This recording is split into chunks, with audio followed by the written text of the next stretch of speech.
ராமாயணத்திலே சுந்தர காண்டம் ஒரு புகழ்பெற்ற காவியம். அனுமனின் ஆற்றல்களை அவனுக்கு தெரிவிக்கும் அற்புத சாசகமே.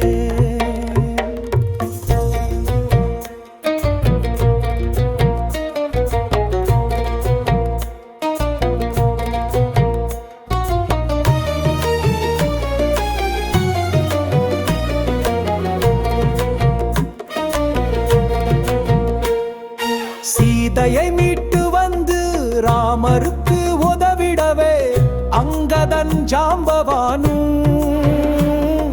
சுக்ரீவன் படை தரவே அனுமனின் தலைமையிலே வானர படையுடனே விரைந்தனரே. அடையாளமாகவே தன் விரல் மோதிரத்தை அனுமனிடம் ராமருமே கொடுக்கின்றார்.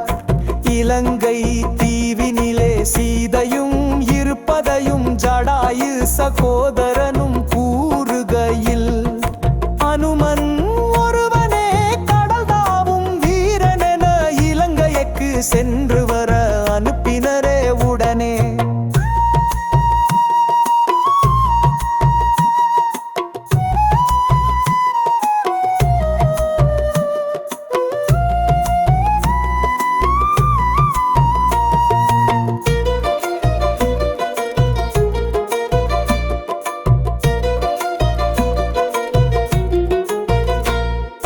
மைனாகம் உபசரிக்க அரக்கியரை வதம் செய்து சமுத்திரத்தை தாண்டியுமே இலங்கை சென்றடைந்தாரே. அழகான இலங்கையிலே அன்னை ஜானகியை அங்குமிங்கும் தேடிய பின் அசோகவனத்தினிலே கண்டாரே. மரத்தடில் ராமனையே தியானம் செய்யும் சீதாவையே கண்டு சித்தம் கலங்கினாரே ஆஞ்சநேயர் அனுமனுமே.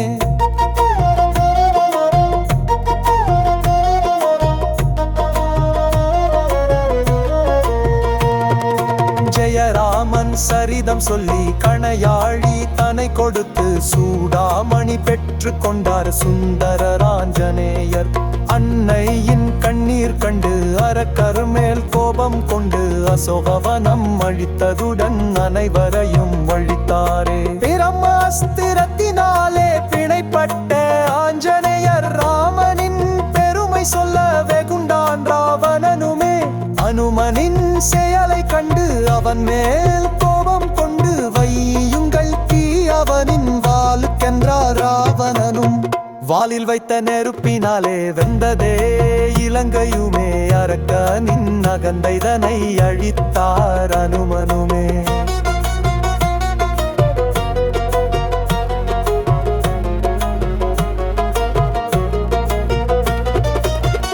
அன்னை ஜானகியின் அனுமதி ஆசியுடன் ஆகாய மார்க்கத்திலே ஆஞ்சநேயர் தாவி வந்தார். ஆராத சோகத்திலே ஆழ்ந்திருந்த ராமனிடம் ஆஞ்சநேயர் வணங்கியுமே சீதையை கண்டேன் என்றார். வைதேகி வணங்கி தந்த சூடாமணியை கொடுத்ததுடன் நடந்தவை அனைத்தையுமே கூறினாரே மாருதியே.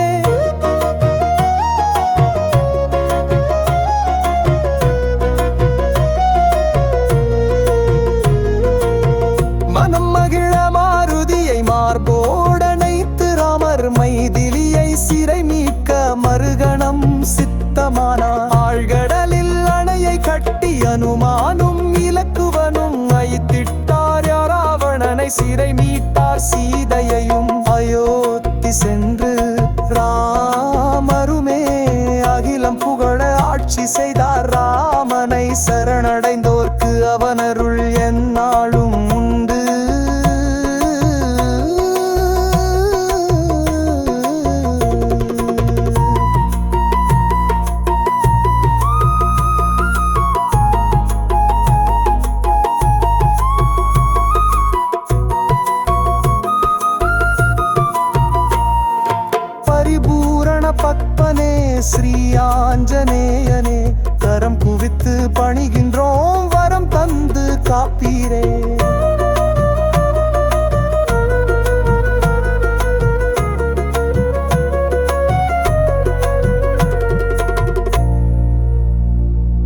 ராமாயணத்திலே சுந்தர காண்டம் ஒரு புகழ் பெற்ற காவியம். அனுமனின் ஆற்றல்களை அவனுக்கு தெரிவிக்கும் அற்புத சாசகமே. ராமாயணத்திலே சுந்தர காண்டம் ஒரு புகழ் பெற்ற காண்டமே. அனுமனின் அற்புத சாகசங்களையே போற்றும் நல்ல ஒரு காவியமா. ஆஞ்சநேயரின் அறிவு கூர்மையும் அபார வீரத்தையும் காட்டும் உன்னத காவியம் வா.